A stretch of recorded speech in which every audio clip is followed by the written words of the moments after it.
Selamat pagi, salam jumpa dengan saya Agus Sururi, asesor kompetensi. Izinkan saya pada kesempatan ini untuk menyampaikan ulasan mengenai salah satu unit kompetensi di dalam SKK ini nomor 333 tahun 2020, yaitu unit kompetensi nomor M.74 SPS 03.088.2 merencanakan aktivitas dan proses asesmen.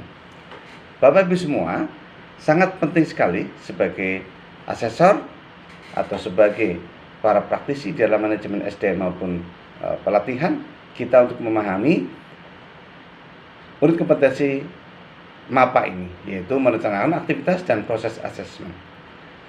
Unit kompetensi ini berhubungan dengan pengetahuan, keterampilan, dan sikap kerja yang dibutuhkan di dalam kita merencanakan aktivitas dan proses asesmen, termasuk rekognisi pembelajaran lampau di dalam sistem asesmen yang berbasis kompetensi. Unit kompetensi ini dapat digunakan untuk perencanaan aktivitas dan proses asesmen pada lembaga sertifikasi profesi, pada lembaga pelatihan, dan juga pada lembaga pendidikan.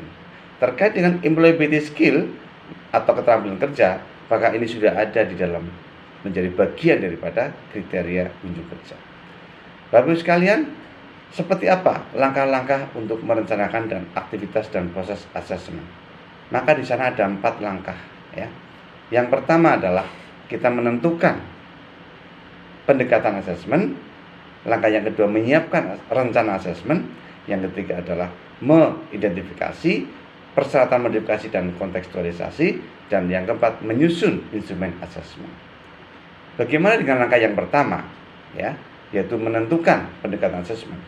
Maka kriteria unjuk kerja kita adalah di sini kita mengidentifikasi atas asesi, tujuan, konteks asesmen, dan mengkonfirmasi dengan orang yang relevan sesuai dengan persyaratan hukum, persyaratan organisasi, dan juga etika.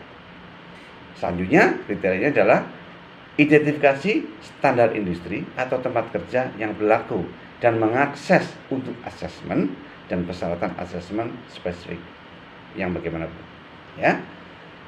Lalu terkait dengan identifikasi asesi, seperti apa sih asesi itu bisa datang dari mana saja? Ya, asesi itu bisa merupakan hasil pelatihan atau pendidikan, merupakan pekerja yang berpengalaman, ataupun pelatihan atau belajar yang mandiri. Ya. Kemudian tujuan asesmen ada 9, ya. Tujuan asesmen itu adalah yang pertama sertifikasi kompetensi, pengakuan atas kompetensi yang terkini atau PKT yang sudah dimiliki asesi, rekognisi pembelajaran lampau atau RPL, hasil pelatihan atau proses pembelajaran, kemudian penetapan kemajuan dalam rangka pencapaian kualifikasi, pengukuran kinerja, dan pengklasifikasian karyawan atau pemberian dukungan pengembangan karir, serta rekrutmen yang berbasis kompetensi. Dan yang ke-9 adalah pemberian lisensi, registrasi, penugasan, ataupun persyaratan, ya. Lalu konteks asesmen itu seperti apa? Ya. Konteks asesmen adalah bagaimana lingkungan kerja, tempat kerja itu bisa real ataupun simulasi. Peluang untuk pengumpulan bukti itu bagaimana di dalam berbagai situasi, apakah tersedia atau terbatas. Hubungan antara standar kompetensi dengan bukti untuk mendukung asesmen, aktivitas pekerjaan kandidat di tempat kerja atau aktivitas belajar, serta hubungannya dengan siapa yang melakukan asesmen, antara lembaga sertifikasi, lembaga pelatihan, asesor, ataupun dunia usaha atau kita sebut sebagai enterprise assessor. Ya, inilah konteks asesmen yang kita harus perhatikan. Lalu yang berikutnya adalah standar industri itu seperti apa? Ya, standar industri itu adalah standar kompetensi, standar atau kriteria asesmen kurikulum saja, spesifikasi kinerja suatu perusahaan atau industri, kemudian spesifikasi produk, pedoman khusus, atau pelanggan perusahaan atau organisasi. Ya. Kemudian orang yang relevan yang perlu kita konfirmasi itu siapa saja?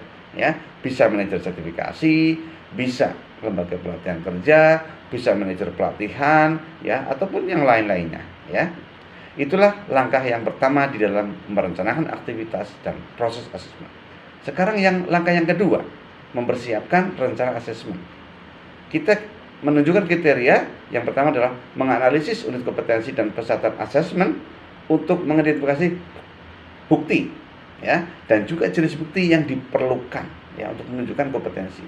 Tentu bukti dan jenis bukti ini harus sesuai dengan aturan bukti, metode, dan juga instrumen asesmen yang kita pilih ya untuk mendukung pengumpulan bukti yang ditetapkan. Tentu dengan mempertimbangkan konteksnya ya, di mana asesmen kita jalankan ya. Yang kriteria unjuk kerja yang kedua adalah di dalam langkah yang kedua ini mengembangkan untuk rencana asesmen dan juga mendapatkan persetujuan atau approval dari para pemangku kepentingan yang terkait. Lalu jenis bukti itu seperti apa? Jenis bukti bisa mencakupi langsung, ya, tidak langsung maupun tambahan. Sedangkan aturan bukti adalah VATM, valid, asli, terkini maupun memadai. Ya. Bagaimana dengan dimensi kompetensi? Ada 5, ya, yaitu keterampilan menjalankan tugas atau task skill, keterampilan mengelola suatu tugas atau task management skill, keterampilan mengambil suatu tindakan atau contingency management skill, keterampilan bekerja sama, yaitu job atau role environment skill, dan juga keterampilan beradaptasi atau transfer skill. Ya. Bagaimana dengan bukti? Bukti dapat mencakupi demonstrasi, ya, produk, kemudian portofolio, kemudian penghafalan yang diidentifikasi berdasarkan kriteria kinerja dan juga pendekatan asesmen. Sedangkan metode asesmen itu seperti apa saja? Metode asesmen itu bisa observasi langsung, bisa kegiatan berstruktur, ya, bisa tanya jawab, bisa verifikasi portofolio, dan juga bisa dengan ulasan produk. Itulah langkah yang kedua di dalam merencanakan aktivitas dan proses asesmen. Sekarang langkah yang ketiga, yaitu identifikasi, persyaratan modifikasi, dan kontekstualisasi. Nah, di sini kriteria unjuk kerja kita adalah pertama, gunakan informasi dari asesi, dan jika relevan, kita tempat kerja asesi untuk mengidentifikasi kebutuhan kontekstualisasi. Ya, yang kedua, kita periksa saran yang diberikan oleh para lembaga pelatihan atau paket pelatihan yang tentunya yang relevan ya dengan kebutuhan kontekstualisasi yang kita identifikasi. Ya, kemudian kriteria yang berikutnya adalah menganalisis alat asesmen yang ada dan mencatat ya, amandemen yang diperlukan untuk mengatasi kebutuhan kontekstualisasi ya, yang kita identifikasi. Dan kemudian mengidentifikasi peluang ya untuk melaksanakan suatu asesmen yang terintegrasi dan merekam setiap ada perubahan yang diperlukan untuk perangkat asesmen ya. Nah, kemudian langkah yang keempat adalah menyusun instrumen asesmen. Seperti apa kriteria unjuk kerjanya? Yang pertama, kita analisis instrumen asesmen yang tersedia ya. Kemudian kita pastikan ini sesuai dengan penggunaan dan mengidentifikasi modifikasi yang diperlukan ya. Lalu mengembangkan suatu instrumen asesmen IA ya untuk memenuhi standar dan kebutuhan tempat kerja atau asesi yang diperlukan ya. Lalu memetakan instrumen asesmen terhadap persyaratan unit atau pelatihan. Lalu menulis instruksi dengan jelas ya untuk asesi maupun asesor mengenai penggunaan instrumen asesmen. Dan kemudian yang terakhir di dalam langkah keempat ini adalah kriteria unjuk kerjanya memeriksa, mencatat, dan mengkonfirmasi draft asesmen yang memenuhi standar yang dipersyaratkan dan kebutuhan tempat kerja atau asesi tertentu serta catat hasil pemeriksaannya. Bapak Ibu sekalian, di dalam prinsip asesmen sesuai dengan kompetensi ini, maka dipastikan kita harus validitas, reliabilitas, fleksibilitas, dan juga fairness. Nah, terkait dengan employability skill tadi yang terkait di dalam kriteria unjuk kerja, maka apa saja ya untuk yang namanya employability skill adalah kita communication skill, ada bekerja sama dalam kelompok atau teamwork skill, problem solving skill, initiative and enterprise skill, planning and organizing skill, kemudian manajemen atau self-management skill, serta learning skill, dan terakhir technology skill. Hal yang sangat penting adalah di dalam kompetensi ini, kita juga selalu memperhatikan aspek kritis. Seperti apa saja aspek kritis yang kita juga harus perhatikan, harus hadir di dalam kompetensi ini. Kalau merencanakan dan mengatur proses asesmen itu minimal 2 kali. Ya.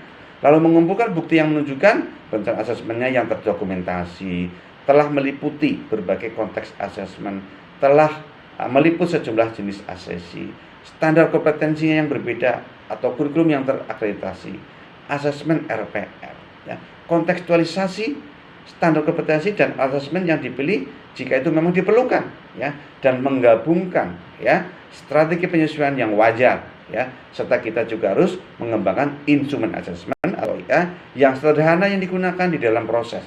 Jangan yang terlalu rumit yang orang tidak paham ya. Kemudian ada pengaturan organisasi ya. Demikian penyajian saya mengenai unit kompetensi merencanakan aktivitas dan proses asesmen. Semoga bermanfaat. Mohon maaf atau ada kekurangannya. Wassalamualaikum warahmatullahi wabarakatuh. Salam kompeten.